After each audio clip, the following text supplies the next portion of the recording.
고린도전서 16장 5절에서 9절 말씀 같이 읽습니다. 내가 마게도냐를 지날 터이니 마게도냐를 지난 후에 너희에게 가서 혹 너희와 함께 머물며 겨울을 지낼 듯도 하니 이는 너희가 나를 내가 갈 곳으로 보내어 주게 하려 함이라. 이제는 지나는 길에 너희 보기를 원하지 아니하노니 이는 만일 주께서 허락하시면 얼마 동안 너희와 함께 머물기를 바람이라. 내가 오순절까지 에베소에 머물려 함은 내게 광대하고 유효한 문이 열렸으나 대적하는 자가 많음이라. 아멘. 고린도전서 99번째 시간입니다. 열린 문을 막고 있는 대적입니다.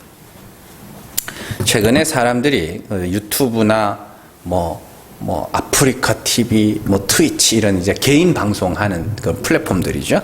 그런 것들이 이제 많이 봅니다. 요즘 어르신들이 유튜브를 엄청 많이 보시잖아요, 그죠? 그래서 근데 이제 유튜버들 이렇게 보면은 참 직장인들이 평생 만져보지도 못할 큰 돈을 벌어요. 그 돈을 버는 방법도 굉장히 다양하더라고요. 그래서 제일 기본적으로는 영상을 하나 올리면 조회수가 얼마에 나오느냐에 따라서 이제 조회수대로 돈을 받고 또 이제 거기서 광고가 들어와요. 그래서 만약에 내가 우리 유튜브가 구독자가 막 한 100만 명 된다. 그러면 여기다가 광고를 맡기면 100만 명이 보겠죠, 그걸. 그래서 그렇게 광고를 또 오기도 하고, 또 실시간 방송을 또 많이 합니다. 실시간 방송에는 무슨 기능이 있냐면, 이렇게 후원금을 바로바로 쏴주는 그런 기능이 있습니다. 그래가지고 실시간 방송에서 그렇게 하기도 하고, 또 그런 유튜브 개인 채널을 바탕으로 해서 공중파 방송에까지 또 나가기도 하고. 요즘에는 되게 웃긴 게 옛날에는 텔레비전 연예인들이 유튜브를 이렇게 개인적으로 했다면 이제는 유튜브 하는 사람들이 공중파로 가요. 그럼 공중파로 가면 저 사람 누구지? 하면서 또 찾아보면 또 구독자가 늘어나고 이런 기능들이 있습니다. 그래서 그런 개인 방송하는 사람들이 돈을 많이 벌어요. 실제로 많이 버는 사람들이 많지는 않은데 꽤 많습니다. 근데 이제 얼마 전에는 유명한 정치 방송하는 사람이 하루 만에 수억 원을 후원금을 받은 거예요. 실시간 방송을 1시간, 2시간 정도 하는가 그런데 수억 원을 받은 거예요. 그 모금액, 후원금. 그러면서 뉴스에도 날 정도로 그렇습니다. 근데 이제 그런 것들을 이렇게 보다가 한 가지 깨닫게 된 것이 있어요. 사람들이요, 물건을 교환할 때만 돈을 사용하는 게 아니라는 거예요. 우리는 돈 쓴다 그러면 뭘 살 때만 생각을 하잖아요, 그죠? 그런데 게임 방송 하는 사람들이 막 실시간으로 그 게임 하는 사람들한테 돈을 막 보내줘요. 후원금을. 게임하는 사람. 그리고 이게 특히 이제 여자들, 예쁜 여자들 있죠? 그래서 예쁜 여자들이 야한 옷 입고 막 춤추고 막 이러면 남자들이 그냥 환장하는 거예요. 돈을 막 어마어마하게 싸주기도 하고요. 또 저는 이제 요리 많이 보거든요. 그래서 요리하는 사람들도 보면 후원금을 싸주고 후원금만 보낼 뿐만이 아니라 막 선물도 막 보내요. 그래서 옷도 사주고 가방도 막 사주고 또 요리하는 사람한테 칼도 막 보내주고 식재료도 막 보내주고 막 신기한 식재료 있잖아요. 그런 것도 막 보내주고 그러더라고요. 그러니까 이제 돈이라고 하는 것이 단순하게 그냥 물건을 교환하는 데만 쓰는 게 아니죠. 내가 이건 가치가 있다고 여기는 데다가 사람들이 돈을 쓰는 겁니다. 처음에는 그런 걸 보면서 실시간 후원하고 막 그 유튜버나 이런 사람들한테 막 선물 보내고 하는 거 보면서 처음에 이해가 안 됐거든요. 왜 저러나? 저거 뭐라고? 응? 그랬는데 참 한심하게도 생각했었는데 가만히 생각을 해보니까 그게 아니에요. 사람마다 가치 있다고 여기는 게 조금씩 다릅니다. 뭔 말인지 이해하시죠? 그러니까 게임을 가치 있게 여기는 사람은 게임과 관련해서 돈을 쓰는 걸 아까워하지 않아요. 근데 우리는 게임의 가치를 모르잖아요. 그죠? 저는 게임을 끊은 지가 엄청 오래됐거든요. 그래서 게임을 안 하니까 그 게임에 돈을 쓰는 건 난 이해는 못하지만 그 사람들은 그 게임에 돈을 쓰는 걸 뭐예요? 아까워하지 않는 거예요. 그렇게. 그런 거죠. 그 정치에 관심 있는 사람들은 정치 유튜버들한테 후원금을 막 보내는 게 그 사람들은 그게 가치가 있다고 생각하니까 그걸 하는 거예요. 예. 요리하는 사람들도 마찬가지죠. 이게 가치 있어 보이니까, 이건 가치 있어 보이니까 뭐 하는 거예요? 그 사람들에게 후원도 하고, 그 사람이 광고하는 거 물건을 사기도 하고 막 이렇게 하거든요. 자, 그러니까 어떤 분야에 돈과 시간과 노력을 투자한다는 것은 내가 그 분야에 관심이 있다는 증거이며 그 관심을 다르게 표현하면 내가 그걸 가치 있게 여긴다는 뜻입니다. 그런데 우리는 너무 쉽게 다른 사람들의 관심사에 대해서 쓸데없는 일이라고 그렇게 치부를 해버려요. 무시를 해버려요. 특히 아내들. 이건 진짜 좀 고쳐야 되는데, 아내들이 남편들의 취미를 아주 무시하는 경향이 있습니다. 저는 없어요. 저는 취미 같은 게 예전엔 있었는데 지금은 거의 없습니다. 그런데 그 남편들 입장에서도 보면 말을 안 해서 그러지 그 여자들 돈 쓰는 거 이해 안 되는 거 되게 많거든요. 왜? 막 이해 안 되는 거 많거든요. 그래도 남편들은 존중은 해줘요. 그래, 뭐 여자니까 뭐 옷도 많이 있어요. 옷 이만큼 있는데 입을 옷 없다 그러잖아요. 그래서 화장품도 뭐 사고 뭐 그래, 여자니까. 남편들은 존중은 해주고 이해는 못해도 존중은 해주는데 이 여자들은 그걸 안 해요. 남편들의 취미를 아주 그냥 무시를 하고 그러는데 그러면 안 됩니다. 존중을 해줄 줄 알아야 돼요. 그러니까 예전에 이제 드라마에 어떤 장면이 나왔는데 남편이 용돈을 아껴가지고 게임기를 하나 산 거예요. 이 남편한테 그 게임기는 진짜 막 하루 종일 시달리고 직장에서 시달려 와가지고 스트레스 해소하는 유일한 배출구인 거예요, 그게. 그래서 막 진짜 막 애지중지해가지고 아내 몰래 와가지고 짱 박혀가지고 게임을 하고 막 이러고 있는데 아내가 그걸 보고는 그 욕조에다가 게임기를 빠뜨려 버린 거예요. 예. 근데 그 남자가 그 드라마에서 굉장히 고분고분하고 아내한테 찍소리 못하는 남편이었는데 거기에 완전 돌아버린 거예요. 그래가지고 막 화내는 그런 드라마 장면을 본 적이 있습니다. 그러니까 이제 이해가 안 되더라도 상대방의 취향에 대해서 존중은 해줘야 됩니다. 그리고 사실은 뭐 너무 과하게 하지 마라. 뭐 만약에 게임이 취미다 그러면은 너무 과하게 하지 마라. 자야 될 거 못 자 가면서 밤새면서 그렇게 하지 마라. 그리고 할 일은 하면서 해라. 뭐 이 정도 뭐 이렇게 권면은 할 수 있지만 그것 자체를 무시하는 건 관계를 깨겠다는 거거든요. 자, 근데 그런 일이 교회에도 일어나요. 사실은요, 믿지 않는 사람들이 믿는 사람을 보면서 이해하지 못한다. 또 조롱하면서 하는 말 중에 하나가 뭐냐면 그 헌금에 관한 겁니다. 특히 11조. 열심히 일해서 번 돈을 교회에 헌금하는 것을 보면서 사람들은 저 아까운 돈을 왜 교회에다가 갖다 바치는지 이해가 안 된다. 그렇게 이야기를 합니다. 심지어는요, 인터넷에 글이 하나 떴는데 교회 다니는 여자는 절대 결혼하면 안 된대요. 왜냐하면 남편이 뼈 빠지게 돈 벌어오면 10분의 1을 떼다가 교회에 갖다 바친다는 거예요. 그래서 그 꼬라지 보기 싫으면 결혼하지 말라. 그런 말까지 하더라고요. 참. 근데 게임 방송하는 사람들에게 후원하는 게 이해가 되세요? 이해는 안 되잖아요. 그럼 존중은 해주잖아요. 그죠?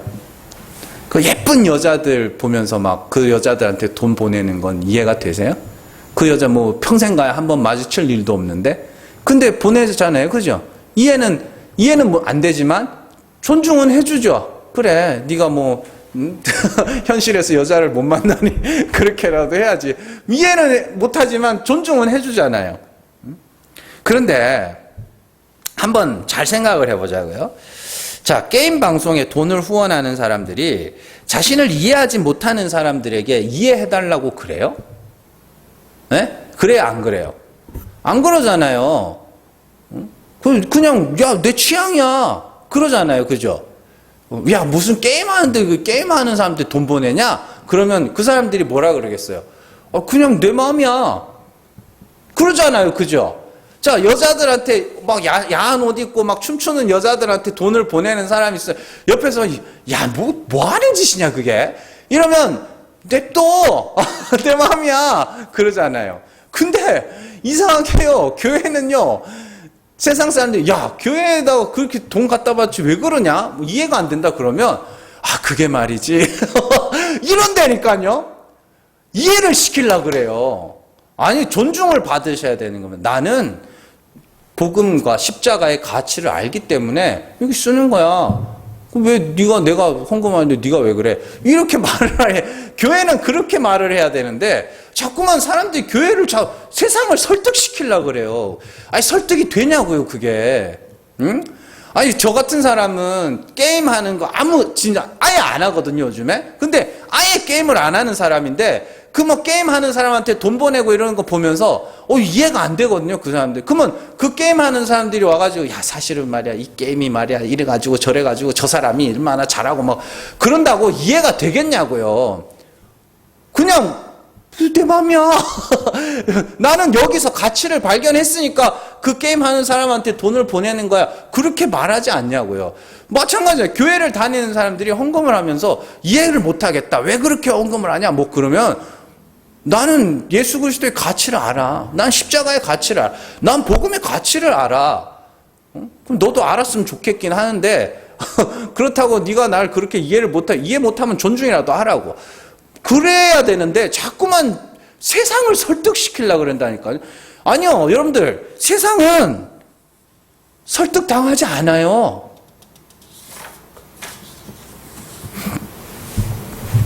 십자가의 도는 부르심을 입은 자들에게만 하나님의 능력이요 하나님의 지혜입니다.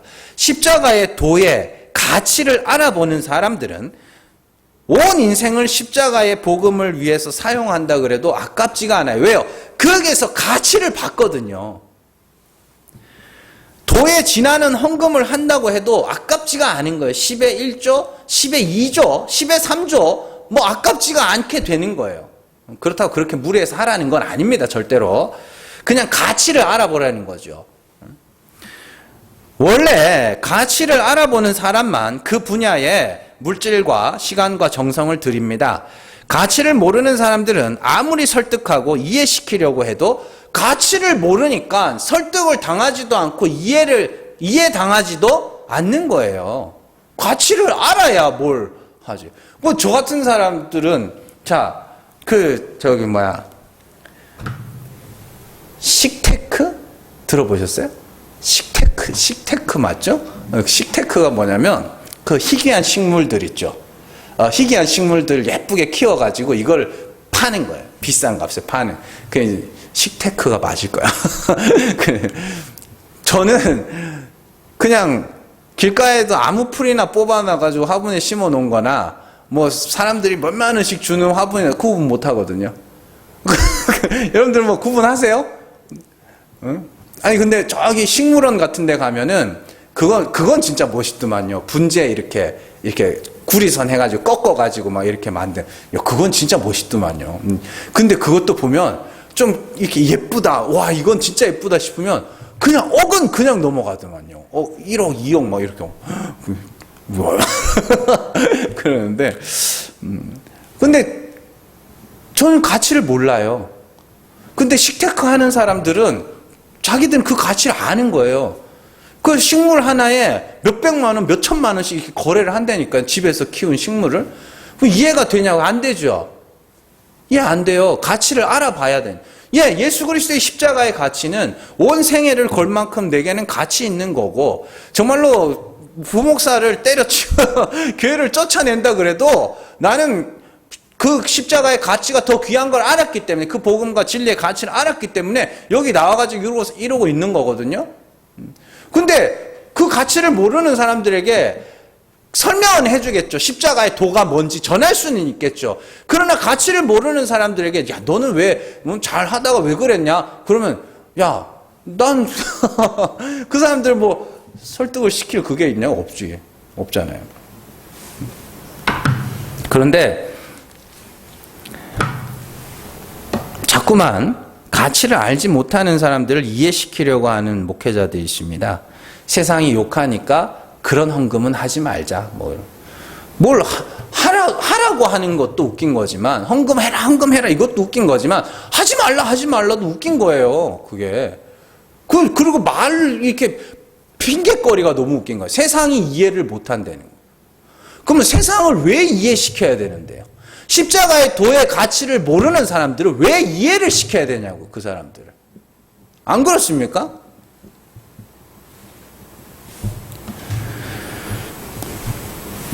복음이라는 것은 애초에 세상과 벗하지 않으며 세상을 싸워 이겨야 하는 대상이라고 성경이 지정을 해놨잖아요. 세상은 싸워 이겨야 되는 거라며요. 세상과 벗하면 안 된다며요. 근데 왜 세상을 이해시켜가지고 그 사람들하고 어떻게 하려고 그러냐. 그런데 여기 북한의 김정은이가 막 칭찬하는 사람이 있다 치자고, 우리나라에. 와, 이 사람 진짜 좋은 사람이라고. 그러면 그 사람은 우리나라에 좋은 사람일까요? 나쁜 사람일까요? 나쁜 사람이 간첩이지 뭐. 그렇지 않습니까? 참. 싸워야 할 대상이 세상이라고 맨날 그냥 교회에서 그러면서 뻑하면 세상이 욕한다고, 왜 세상이 교회를 욕한다고 뭐 하는 거예요 그게. 응? 늘 복음의 가치를 아는 사람만, 그 가치를 아는 사람만 헌금도 하고 헌신도 하는 거예요. 사도 바울은 복음의 가치를 알았기 때문에 자신의 육체의 자랑들을 다 포기하고 복음을 위해 목숨도 아끼지 않을 만큼 헌신할 수 있었습니다. 그가 십자가의 가치를 알게 된 원인은 부활하신 예수님을 만났기 때문입니다. 사도행전 22장 6절에서 8절 말씀 같이 읽습니다. 가는 중 다메섹에 가까이 갔을 때에 오정쯤 되어 호련히 하늘로부터 큰 빛이 나를 둘러 비치매 내가 땅에 엎드려져 들으니 소리 있어 이르되 사울아 사울아 네가 왜 나를 박해하느냐 하시거늘 내가 대답하되 주님 누구시니까 하니 이르시되 나는 네가 박해하는 나사렛 예수라 하시더라. 아멘. 이 장면이 왜, 이 장면 때문에 왜 사도 바울이 돌아서게 됐는지, 유대인을 박해하다가, 믿는 자를 박해하다가 왜 복음을 전하는 자가 되었는지 여러분들 이해를 하셔야 됩니다. 자, 사도 바울이 누구를 만났어요? 부활하신 예수님을 만났죠. 근데 유대인들이 사도들과 제자들과 성도들을 핍박했던 이유가 뭐예요? 그리스도 안에 죽은 자의 부활이 있다고 전함을 싫어하여 그들을 박해했다고요. 그런데 예수님이 뭐예요? 부활하신 예수님이 사도 바울에게 나타난 거예요. 그래서 바울이 뭘 알았어요? 야, 하나님이 죽은 자를 살리시는 하나님이라 그러더니 진짜네? 그러면서 자기가 그동안 유대교에서 열심히 율법 지켜서 내가 산자가 돼야지 하는 그게 뭐예요? 한순간에 깨져버린 거예요. 아, 내가 알던 하나님이 아니었구나. 하나님은 내가 알던 그분이 아니었구나. 아, 하나님이 죽은 자를 살리시는 은혜의 하나님이었구나. 그게 사도 바울이 돌아서게 된 계기예요.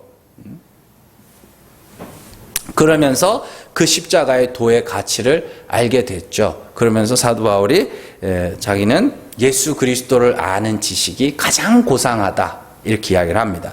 빌립보서 3장 8절에서 9절 같이 읽습니다. 또한 모든 것을 해로 여김은 내 주 그리스도 예수를 아는 지식이 가장 고상하기 때문이라. 내가 그를 위하여 모든 것을 잃어버리고 배설물로 여김은 그리스도를 얻고 그 안에서 발견되려 함이니 내가 가진 의는 율법에서 난 것이 아니요 오직 그리스도를 믿음으로 말미암은 것이니 곧 믿음으로 하나님께로부터 난 의라. 아멘. 사도 바울이 뭐라 그래요? 내 주 예수 그리스도를 아는 지식이 가장 고상하다. 그게 뭐야? 그 가치를, 그리스도의 가치를 알아버린 거예요. 그래서 그를 위하여 모든 것을 잃어버리고 배설물로 여겼다. 그럼 바울이 배설물로 여긴 게 뭐예요? 돈, 명예, 뭐 이런 거요? 무슨 가짜는 소리. 뒤에 나오잖아요. 9절에. 그 안에서 발견되려 함이니 내가 가진 의는 율법에서 난 것이 아니요. 율법의 의를 배설물로 여긴 거예요. 그래서 내가 유대인 중에 유대인, 히브리인 중에 히브리인이고 난지 8일 만에 할례를 받았고 율법으로는 흠이 없고 그걸 배설물로 여겼다고요. 인간의 의라는 건 그냥 똥이구나. 난 그리스도 안에서 발견돼야 돼. 그리스도 안에서 발견되는 게 뭐예요? 그의 죽으심을 본받아 부활에 동참하는 거. 그리고 그는 그때로부터 복음을 전하는 자로서 부르심을 받아 많은 박해를 받으면서도 뭐 한 거예요? 끝까지 주의 복음을 전하는 직분을 충실하게 감당했죠. 그리고 그가 복음을 전하는 중에 하나님께서 만나게 하신 성도들이 있었습니다. 그들도 하나님의 부르심을 받은 자들로서 어떻게 해요? 십자가의 도의 가치를 알아봤어요. 그래서 그들은 사도 바울처럼 다니면서 복음을 전하지는 못했지만 물심양면으로 사도들과 목회자들을 어떻게 해요? 도와주고 섬기고 헌신했던 그런 사람들이었죠. 자, 왜요? 왜 그랬어요? 그들이 왜 물질로서 사도 바울을 섬기고 왜 다른 목회자들도 섬기고 왜 그랬어요? 십자가의 도, 복음의 가치를 알아봤으니까 하나님이 눈을 열어 그 복음의 가치를 알게 하셨기 때문에 그걸 하신 거예요. 하게 하신 거예요. 그래서 십자가의 가치를 아는 자들끼리는 도움을 요청하는 것이 자연스럽고 도와주는 것도 자연스러운 거예요. 뻔뻔하다는 것과 자연스러운 건 여러분들이 구분을 하셔야 됩니다. 뻔뻔하다는 건 가가지고 야! 권사님! 시사님! 헌금 좀 내봐요. 뭐 이게 뻔뻔한 거고 뻔뻔한 거고 우리가 지금 이렇게 교회에서 뭘 하려고 그러는데 십시일반으로 좀 같이 마음을 모아줬으면 좋겠다고 이렇게 그게 이제 자연스럽게 요구하는 거고 성도들이 그래 복음을 위해서 이런 일들이 필요하면 우리가 뭐 하는 거지 뭐 그렇게 하는 거예요. 자연스럽게. 자, 오늘 말씀 한번 보세요. 사도 바울이 성도들에게 마치 맡겨놓은 것처럼 뭔가를 요구하는 장면이 나와요. 6절 말씀 한번 보세요. 6절 말씀. 혹 너희와 함께 머물며 겨울을 지낼 뜻도 하니 이는 너희가 나를 내가 갈 곳으로 보내어 주게 하려 함이라. 이렇게 돼 있죠. 이게 뭐냐면 내가 지금 예루살렘으로 갈 건데 너네가 나 예루살렘으로 보내줘. 그렇게 이야기를 하는 겁니다. 예루살렘으로 갈 여비를 달라는 소리예요. 그런데 쉽게 말해서 예루살렘으로 가는 경비를 달라는 말입니다. 이렇게 가볍게 말하면 사람들이 그러겠죠. 맡겨놨냐? 뭐 그러겠죠. 그러나 바울은 복음을 전하는 자이며 각지에 흩어진 성도들을 섬기는 자이며 예루살렘의 기근을 위해 구제하는 자로서 하나님이 사용하시는 자임을 다 알았어요. 그리고 그를 통하여서 복음을 전해 들었고 그래서 고린도전서에서 사도 바울이 나는 씨를 뿌렸다. 아볼로는 물을 주었다. 자라게 하신 이는 하나님이다. 그러면서 또 중간에 바울이 그런 이야기를 하죠. 군사가 누가 자비량하느냐. 밭가는 소에게 망을 씌우지 말라 하지 않았냐. 그러나 우리가 그 모든 권리를 포기한 건 복음이에요. 너희가 그것 때문에 복음을 듣기 싫다 그러면 그건 내가 포기해 줄게. 이렇게 이야기를 하는 장면들도 나오잖아요. 그죠? 그래서 복음의 가치를 아는 사람들에게는 그걸 요구하는 것이 자연스럽고 또 성도들도 그 요구에 응하는 것이 자연스러운 건데 복음의 가치를 모르는 사람들이 자꾸만 거기에 대해서 딴지를 거는 거예요. 예수님은 굉장히 모순된 말씀을 하신 적이 있습니다. 잘 아시는 거저 받았으니 거저 주라는 말씀이죠. 오늘날 목회자들이 사례비 지급하는 걸 고가화하는 그 교회에 고가화하는 사람들이 있어요. 그 사람들이 꼭 그냥 정가의 보도처럼 꺼내가지고 쓰는 게 그거예요. 거저 받았으니 거저 주라 그랬는데 뭘 자꾸만 사례비 어쩌고저쩌고 뭐 참.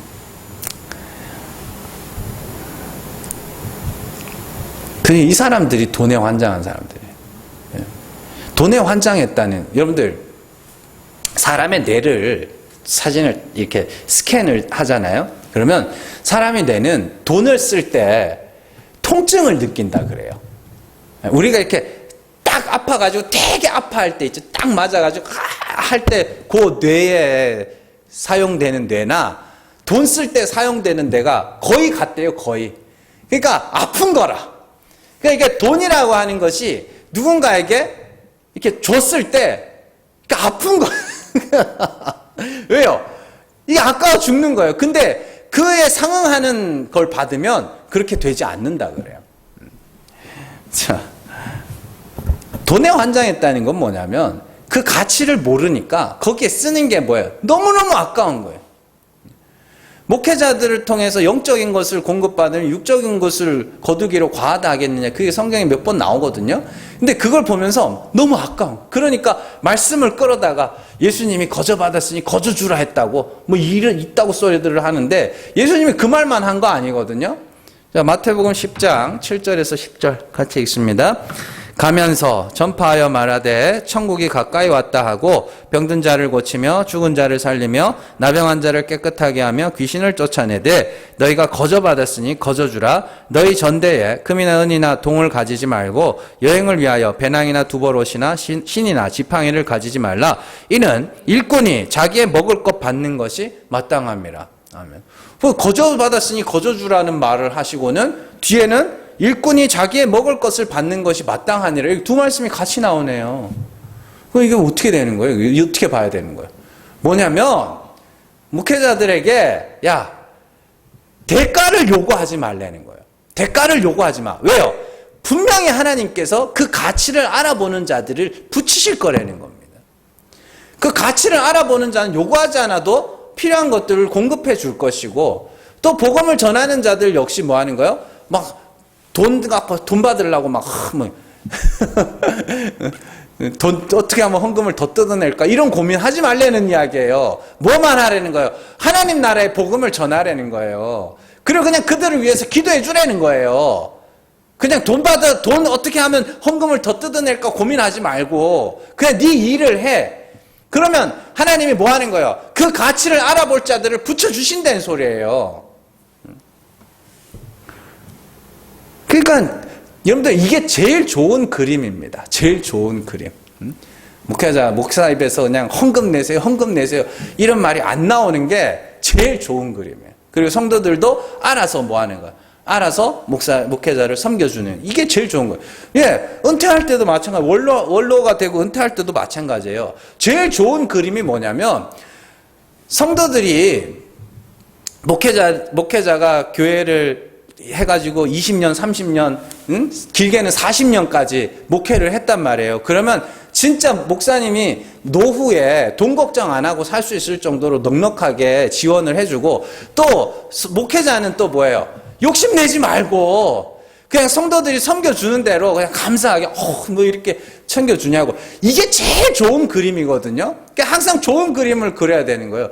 목회자가 막 교회 재정 때문에 스트레스 받기 시작하면요, 말씀의 은혜가 안 돼요, 그게. 그러니까 그냥 필요한 만큼, 은혜 받은 만큼 성도들이 그 가치를 아는 만큼 헌금을 하는 거고, 성도들이 또 내는 헌금을 또 아이고 하나님이 또 주신 은혜로 생각하고 목회자들은 그걸 갖고 교회를 잘 운영하면 되는 거예요. 자, 그리고 중요한 말씀이 이제 9절 말씀입니다. 9절 말씀. 내게 광대하고 유효한 문이 열렸으나 대적하는 자가 많음이라. 이렇게 됐습니다. 광대하고 유효한 문이라는 건 로마입니다. 로마. 당시에 뭐 세계의 중심지라고 할 만했고 또 큰 도시였고 많은 사람들이 살고 있던 로마. 그래서 그런데 광대하고 유효한 문이 열렸는데 뭐가 있다 그래요? 대적하는 자가 많다고 이야기를 합니다. 그래서 요 말씀에 나와요. 배경이 되는 말씀. 사도행전 19장 21절 말씀 같이 읽습니다. 이 일이 있은 후에 바울이 마게도냐와 아가야를 거쳐 예루살렘에 가기로 작정하여 이르되 내가 거기 갔다가 후에 로마도 보아야 하리라 하고, 이렇게 되어 있죠. 그러니까 이 말씀이 기록된 곳이 에베소였고, 그때 바울의 계획은 예루살렘을 지난 후에 로마로 가는 거였습니다. 그리고 바울이 로마로 가는 것이 단지 자신의 계획이 아니라 하나님의 뜻이었음을 하나님은 한 번 더 확인시켜 주시죠. 사도행전 23장 11절 말씀 같이 읽습니다. 그날 밤에 주께서 바울 곁에 서서 이르시되 담대하라. 네가 예루살렘에서 나의 일을 증언한 것 같이 로마에서도 증언하여야 하리라 하시니라. 아멘. 자, 바울이 하나님의 뜻을 따라서 로마로 가려고 계획을 하고 있습니다. 그런데 지금은 어디를 가야 돼요? 예루살렘을 가야 돼요. 그러니까 예루살렘에 가면 누가 있었어요? 예루살렘에 가면 바울이 죽기까지 먹지도 마시지도 않겠다고 하는 바울을 죽이기로 작정한 결사대가 있었어요. 그러니까 바울이 너무 진짜 죽음이 바로 목전에까지 온 거예요. 그래서 예루살렘에 대적들이 있는 거예요. 그리고 그 대적들을 통과해야 뭘 할 수 있어요? 로마로 갈 수 있어요. 그런데 잘 생각을 해보세요. 자, 바울이 로마로 가는 계획이 하나님의 뜻에 의해서 주어진 계획이라면 중간에 바울이 죽으면 돼야 안 돼요? 안 되죠? 그죠? 죽으면 안 돼요. 네. 그러면 죽을 수 있어요? 없어요? 죽을 수도 없어요. 왜요? 하나님이 로마로 가겠다고 하게 하셨으니까. 그래서 바울에게 있어서 예루살렘이라는 것은 대적의 땅이나 마찬가지였습니다. 그리고 예루살렘으로 올라가기 전에 하나님이 2번이나 성령을 통하여, 그죠? 사람들, 제자들과 선지자 아가보를 통해서 2번이나 말씀하시죠. 네가 예루살렘에 올라가면 이방인의 손에 결박당할 거야. 이방인의 손에 결박당할 거야. 2번이나 말씀합니다. 그래서 사람들이 하나님의 뜻을 모르니까 뭐예요? 가지 말라고 그럽니다. 그러니까 바울이 그 사람들 보고 내가 복음을 전하려 하면 내 목숨도 아끼지 않는다고 그렇게 고백을 하게 되는 것이죠. 그러나 예루살렘에 갔습니다. 자, 대적들이 있었어요. 실제로, 그죠? 많은 대적들이 있었고, 바울이 진짜 막 돌 맞아 죽을 뻔한, 바로 일보 직전까지 갑니다. 그때 이방인이 나타나가지고, 총독이 나타나가지고 뭐 했어요? 결박하여 총독의 관저로 끌고 갑니다. 그러니까 바울을 죽이려고 하던 대적들이 바울을 죽일 수 있어요? 없어요? 없어요. 그러면 바울이 이방인의 손에 결박당하는 그것이 하나님의 환상과 예언이 그건 바울에게 나쁜 거였어요? 좋은 거였어요? 좋은 거였잖아요. 있었어야 되는 일이잖아요. 그죠? 그래서 결국에는 하나님이 이방인의 손에 바울을 결박하여 그를 어디로 끌고 가요? 결국엔 로마로 끌고 가서 거기서도 하나님의 복음을 전하게 하는 것이죠. 그래서 바울이 그 과정, 로마로 가는 길에 뭘 겪었어요? 유라굴로라는 광풍을 만나죠. 유라굴로라는 광풍을 만나가지고 사람들이 얼마나 무서웠으면 보름 동안 먹을 생각을 안 했어요. 참 죽음의 공포라는 것이 그렇게 무서운가 봐요. 보름 동안 사람이 먹지를 못하네. 먹을 생각조차 못한 거죠. 막 바람이 미친 듯이 바람이 막 불고 막 풍랑이 일어나고 하니까. 근데 사도 바울은 뭐예요? 마음이 평안한 거예요. 왜요? 하나님이 로마로 데려가겠다 하셨거든요. 네가 예루살렘에서 나의 일을 증언한 것 같이 로마에서도 증언해야 돼 라고 했기 때문에 로마로 가기까지 자기는 절대로 안 죽는다는 걸 알고 있었거든요. 그러니까 그 광풍 앞에서도 뭐예요? 혼자 침착한 거예요. 혼자 침착한 거예요. 혼자.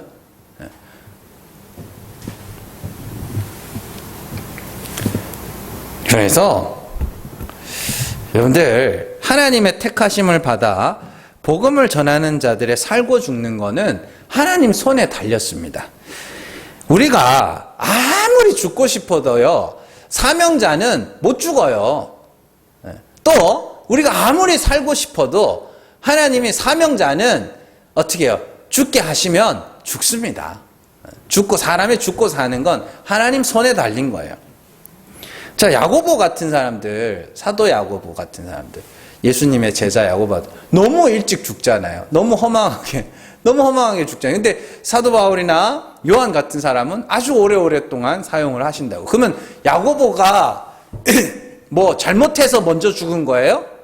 아니잖아요. 그냥 하나님이 필요해서 야고보가 죽어야 했기 때문에 하나님이 그렇게 사명자를 그렇게 쓰신 거고, 또 바울이나 요한은 그들에게 주어진 사명이 있기 때문에 그들의 삶을 사용하신 것이지, 이 땅에서 몇 년이나 살고 얼마나 오래 살았느냐가 우리의 축복의 근거가 될 수가 없단 말이에요. 우리의 축복은 그리스도 안에서 뭐예요? 영원한 하나님 나라란 말입니다.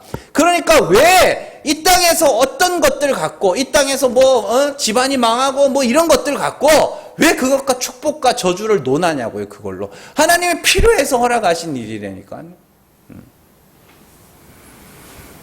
여러분들, 중요한 것은 이 땅에서 얼마나 오래 사느냐, 얼마나 짧게 사느냐, 그게 아니고요. 중요한 것은 이 땅에서 사명자로서 하나님이 데려가실 그날까지 열심히 복음 전하면서 사는 겁니다. 열심히 사명 감당하면서 사는 거예요. 그래서 하나님이 탁 쓰실 사람은 어떻게든 쓰셔요. 쓰실 사람은 어떻게든 쓰십니다. 그러니까 내 사명은 뭘까? 조마조마하지 마세요. 그냥 여러분들의 사명이 뭐냐면 여러분들 앞에 하나님이 누구를 만나게 하실 거예요. 그럼 그 사람들에게 뭐 하면 돼요? 그냥 복음을 전하면 돼요. 하나님이 죽은 자를 살리신 하나님, 하나님이 그리스도를 죽은 자 가운데서 살리셨어. 그래서 그리스도와 같이 우리도 죽으면 하나님 우리도 살리실 거야. 이게 복음이, 이게 진리거든요. 네. 그거 전하시면 돼요. 그게 여러분들의 사명이라니까. 우리의 사명. 내 사명은 아프리카 선교, 그래가지고 이제 난 중국 선교, 저 옛날에 그랬거든. 내 사명은 중국 선교입니다. 그러면서 하나님이 중국을 언제 보내줘요? 중국어도 못하는데 뭘 중국. 또 몰라요. 하나님이 또 진짜로 또 그렇게 뜻이 있으시면 그렇게 쓰실 수도 있는 거고. 하나님이 어떻게 일하실지 몰라요. 그러나 하나님이 어떻게 일하시건 간에 나는 내 앞에 있는 자에게 복음을 전하는 거예요. 그게 우리의 사명입니다. 자, 여러분들, 마지막 순간에 자녀들에게 한마디 딱 해줄 수 있다. 마지막 임종의 순간에 이제 자녀손들이 다 모였어요. 그러니까 한마디 해줄 말이 있다면 어쩌면 그게 내 인생, 살아온 인생을 거쳐서 가장 가치 있는 말을 그때 하지 않겠어요? 그죠? 내 인생을 살아오면서 가장 가치 있는 것, 가장 귀한 것, 가장 소중한 것이 무엇인지를 그 순간 마지막에 자녀들에게 해줄 것 같거든요. 그죠? 근데 이제 예를 들어서 영화 같은 데 보면 그런 거 있잖아요. 탁 죽어가면서 이 원수를 갚아다오.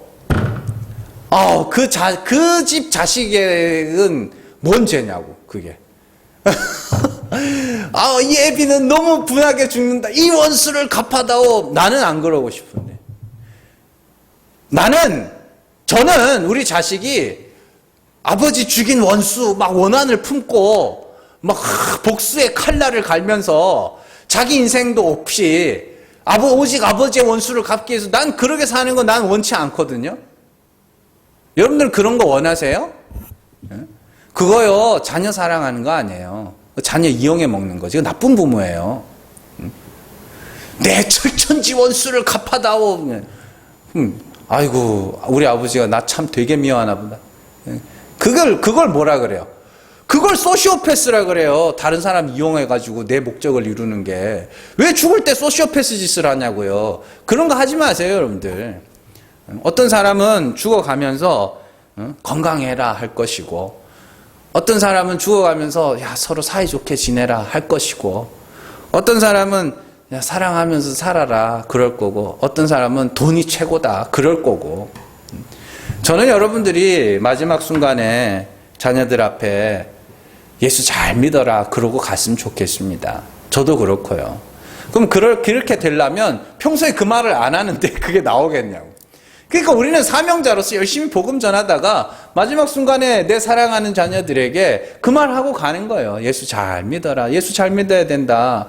그 말하고, 그게 뭐예요? 예수를 가장 가치 있게 여기는 자들의 말이죠. 그런 부모가 되시길 바랍니다. 그런 죽음을 맞이할 수 있기를 바랍니다.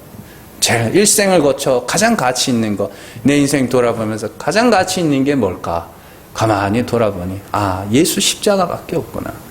그래서 십자가 복음을 위하여 힘쓰는 사역자들을 위해서, 그들을 위해서 물질적으로 또 정신적으로 시간적으로 이렇게 육체적으로 헌신하는 것도 아깝지가 않았고, 또 다른 사람들도 내가 가치 있게 여기는 그 예수를 알았으면 좋겠어서, 그들도 구원에 이르렀으면 좋겠어서 그들에게 복음을 전하는 그것도 아깝지 않았고, 그래서 참 돌아보니 예수가 가장 귀하구나. 그런데 우리가 그렇게 되시기 바랍니다. 우리 일생을 탈탈 털어서 가장 귀한 거, 예수 그리스도의 십자가, 그것이 여러분들의 가장 가치 있는 것이 되기를 주님의 이름으로 축원합니다. 기도하겠습니다.